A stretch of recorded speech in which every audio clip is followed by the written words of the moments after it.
Dita baru saja diterima di salah satu universitas negeri di Bandung. Seperti mahasiswa perantauan pada umumnya, hari-hari pertamanya dipenuhi urusan cari tempat tinggal.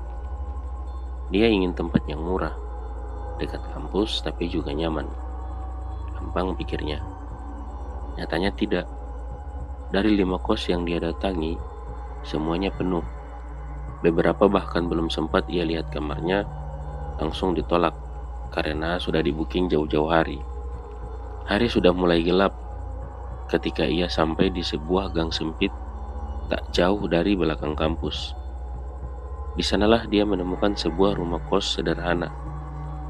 Bangunannya tua tapi bersih. Cat luarnya kuning pudar dan papan kecil bertuliskan Kos Putri Bulastri, tersedia kamar. Masih ada mbak? Tanya Dita dengan harapan kecil. Bulastri perempuan berusia sekitar 60-an tahun. Dengan senyum lembut mengangguk. Tapi ada keraguan di wajahnya. Cuma tinggal satu kamar, di paling ujung. Kamar lain sudah penuh. Dita menengok ke lorong kos panjang dan sempit. Di ujungnya ada satu pintu coklat tua, tertutup rapat. Boleh saya lihat, Bu? Bulastri terlihat ragu, tapi akhirnya mengangguk. Ya sudah, yuk. Tapi mbak siap ya, kamarnya agak dingin. Dita tertawa kecil. Saya dari Bekasi, Bu, sudah biasa panas. Dinginan sedikit, malah enak. Lorong kos itu sunyi.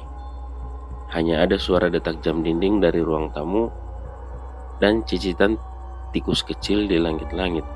Dita memperhatikan bahwa kamar-kamar lain tampak hidup. Ada sandal di depan pintu, suara tawa dari dalam, tapi kamar paling ujung sepi. Tidak ada tanda kehidupan. Bulastri membuka pintunya. Ruangan itu cukup luas. Ada ranjang besi, lemari kayu tua, meja belajar kecil, dan jendela menghadap ke gang sempit. Bersih, tapi memang ada sesuatu yang terasa aneh. Udara di dalamnya lebih dingin dari luar, seolah AC-nya menyala, padahal jelas tidak ada AC. Dita melangkah masuk dan langsung merasa merinding, tapi ia menepisnya. Pikirannya cepat menyimpulkan, mungkin karena kosong lama. Kenapa kosong terus, Bu? Tanyanya sambil melihat sekeliling. Bulastri menghela napas pelan. Gak ada yang betah di sini, Mbak. Paling lama 2 bulan. Lalu pindah.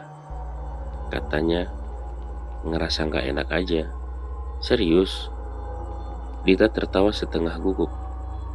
Ya, ibu gak mau nutup-nutupin. Tapi kalau mbak yakin silahkan.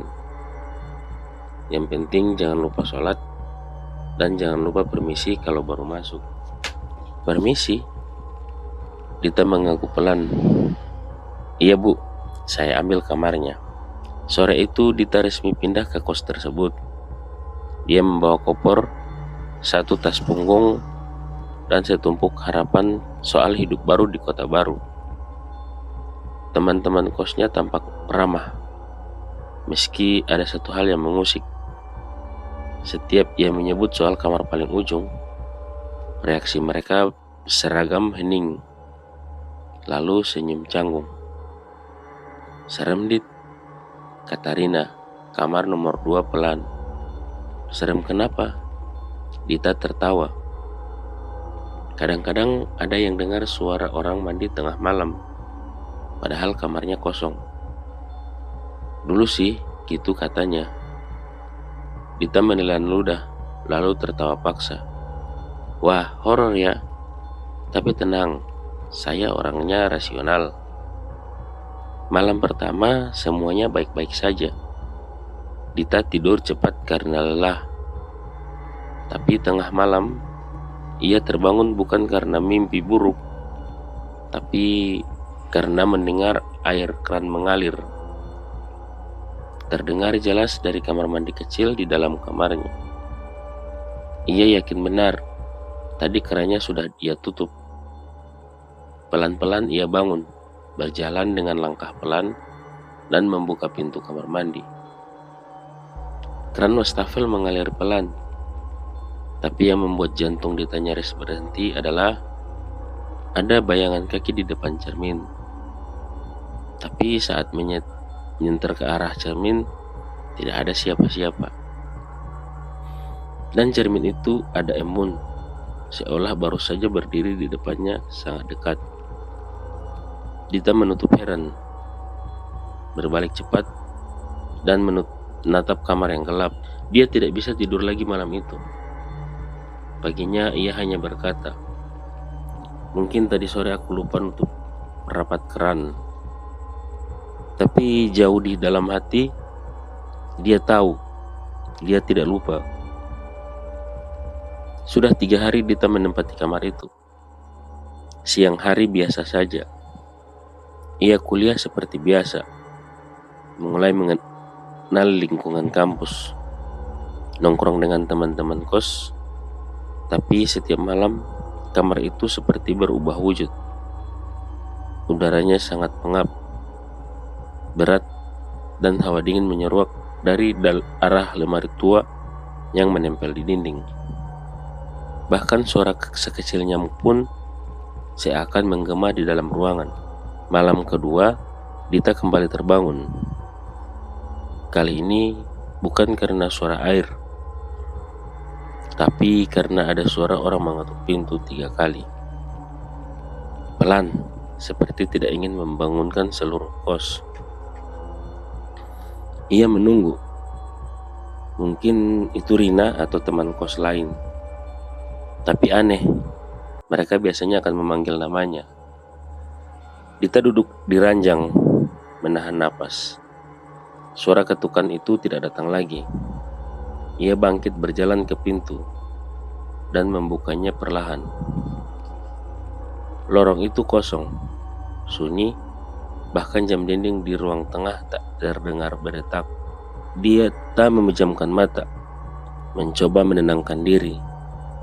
Tapi sebelum dia sempat menutup pintu, ia mendengar ada langkah cepat kecil di belakangnya. Ia membalikkan badan, tak ada siapa-siapa. Paginya Dita makin pucat. Ia mulai merasa kamar itu memang salah. Tapi entah kenapa ia juga merasa seperti ditahan. Setiap kali niat ingin pindah muncul, ada saja yang menghalanginya. Tugas menumpuk, uang pas-pasan, bahkan tempat kos lain mendadak penuh. Di malam keempat, suara-suara itu makin jelas. Ada yang berbisik dari arah lemari. Awalnya pelan, hanya seperti desahan angin. Tapi lama-lama menjadi seperti anak kecil yang menggumamkan lagu. Lagu yang tidak dikenalnya. Lagu yang tidak seharusnya terdengar dari dalam lemari. La la la, kunci, sembunyikan. La la. Dita berani mendekat hanya karena merasa dirinya berhalusinasi. Ia membuka pintu lemari. Kosong. Hanya baju, jaket, dan tas ransel miliknya. Tapi di bagian dalam pintu lemari ada bekas coretan kuku. Banyak, dalam. Seolah seseorang berusaha mencakar keluar. Dita mulai takut tidur. Ia menyetel murotal, menyalakan lampu kecil, dan membiarkan televisi menyala, tapi gangguan tidak berhenti. Malam kelima, ia bermimpi. Dalam mimpi itu, ia melihat seorang gadis kecil duduk di lantai, memeluk lututnya di depan lemari. Rambutnya panjang, menutupi wajah. Bajunya lusuh, dan di lehernya tergantung tali merah. Dia berbisik, "Jangan buka pintunya. Jangan pernah buka. Mereka masih di sini." Ketika Dita bertanya siapa, gadis itu mengangkat wajahnya. Wajahnya hancur sebelah. Dita terbangun dengan peluh dingin. dan lemari itu terbuka sedikit. Padahal malam sebelumnya ia yakin benar sudah menutupnya rapat. Dari celah pintunya gelap, tapi Dita merasa ada yang sedang melihatnya dari dalam sana. Hari ke-6, Dita mulai mencari tahu. Ia bertanya ke Rina, ke Bu Lastri, bahkan ke warga sekitar. Ceritanya simpang siur. Tapi satu yang pasti, kamar itu memang punya sejarah. Beberapa tahun lalu ada penghuni kos bernama Ayu, seorang gadis pendiam. Tak banyak yang mengenalnya. Suatu malam dia menghilang. Tak pernah ditemukan sampai sekarang. Terakhir terlihat masuk ke kamar paling ujung itu. Menurut gosip, Ayu suka menyendiri. Kadang bicara sendiri, kadang menangis tengah malam. Tapi tak ada yang menyangka dia akan benar-benar hilang. Beberapa bilang Ayu mengakhiri hidupnya. Beberapa percaya dia dibawa sesuatu dari dalam kamar itu. Dan sejak saat itu kamar tersebut tidak pernah dihuni lebih dari 2 bulan. Di malam ke-7, hari yang disebutkan dalam tulisan cermin beberapa malam lalu, Dita tidak berani tidur. Ia duduk berselimut di ranjang. Lampu menyala. Semua barang di kamar diposisikan agar mudah dijangkau kalau harus kabur.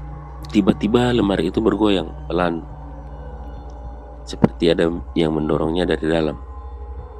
Ceklek, pintunya terbuka sedikit. Lalu suara itu kembali. Lala, sembunyikan. Dita tidak tahu kenapa, tapi kakinya melangkah pelan mendekati lemari. Jantungnya berdebar begitu keras. Tubuhnya gemetar. Ia mengangkat tangan untuk menutup pintu lemari itu lagi. Tapi sebelum sempat menyentuhnya, pintu lemari terbuka kembali. Dan dari dalam terlihat anak kecil berdiri dengan wajah datar, mata gelap kosong, dan mulut yang bergerak seperti menggumamkan sesuatu yang tidak bisa didengar. Di belakang anak kecil itu ada lorong gelap, bukan bagian dari lemari, seperti dunia lain. Dia berteriak, tapi suaranya tidak keluar. Dia mundur, terjatuh, dan saat dia mencoba kabur, pintu kamar terkunci dari dalam. Semua lampu padam, televisi mati. Hanya suara gumaman itu yang makin dekat. Sembunyikan, sekarang gilirannya. Dita menutup telinga, menangis, meracau, sampai akhirnya semua hening, gelap. Dita tidak tahu berapa lama dia pingsan malam itu. Saat ia sadar, kamarnya kembali seperti semula.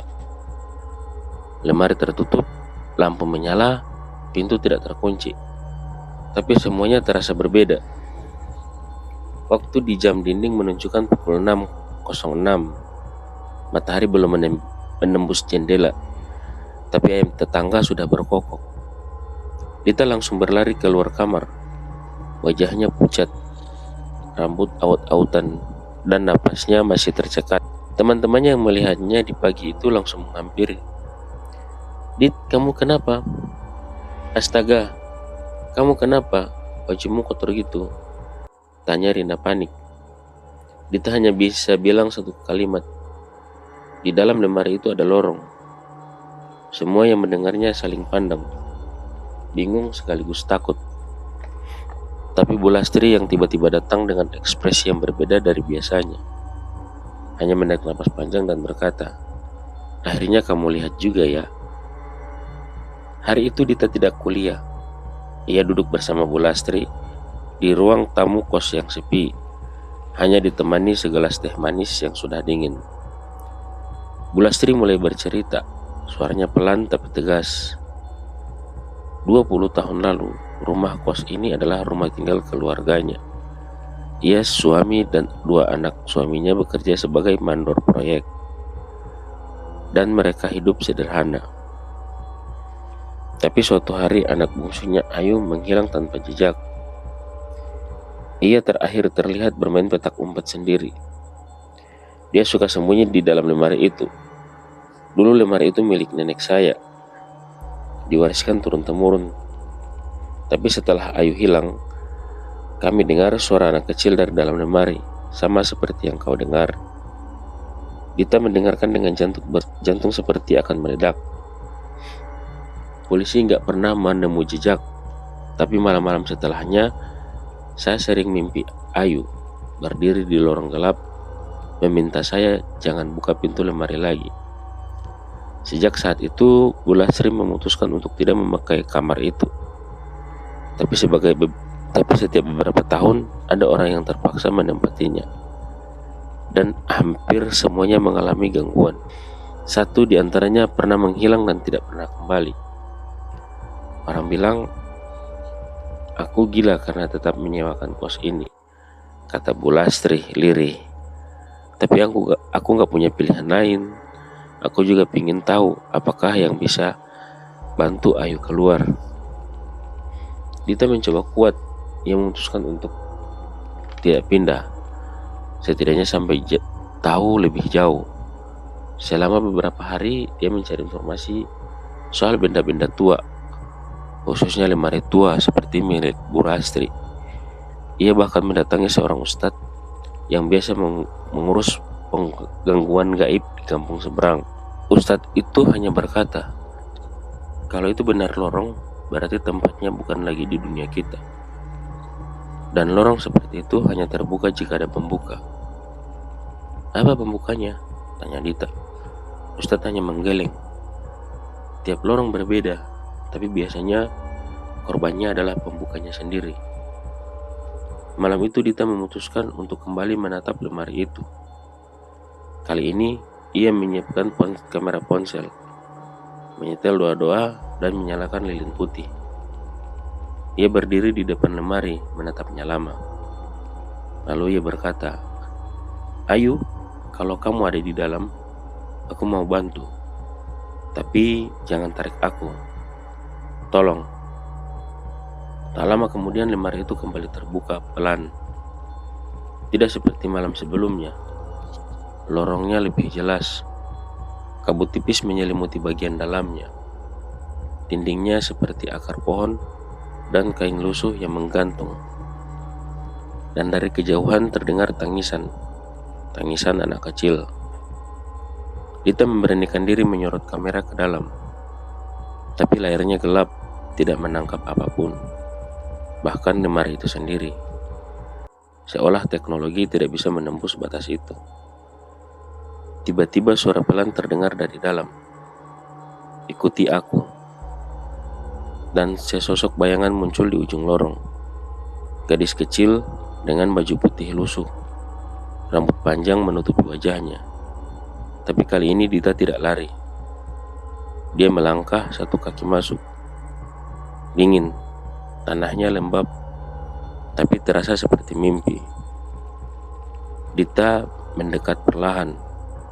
Dan gadis itu berbalik. Wajahnya bukan menakutkan, tapi menyedihkan. Luka di pipinya dalam, seperti sobekan. Tapi matanya memohon. Aku tidak bisa pulang, bisiknya. Kenapa? Tanya Dita. Karena aku disembunyikan. Dita menatap sekeliling lorong dan melihat tumpukan-tumpukan benda, boneka tua, buku gambar, baju anak-anak, dan tulang kecil yang terikat tali merah. Aku disembunyikan oleh yang suka bermain. Tiba-tiba udara jadi dingin. Lorong bergetar. Dari kegelapan muncul sosok tinggi besar dengan wajah tanpa mata. Sosok itu menyeret rantai panjang, dan dari mulutnya keluar suara anak-anak tertawa. Tapi tawa yang menyeramkan, bergaung, mengerikan. Kau ikut, maka kau jadi bagian dari mereka. Dita mundur. Gadis kecil itu berteriak, jangan, kalau kau keluar, tolong kabarkan aku masih di sini. Semua mendadak gelap. Dita terbangun di ranjangnya. Lemari tertutup rapat. Di tangannya ada gelang karet warna merah pudar. Dan di kaca cermin kembali ada tulisan, kali ini berbeda.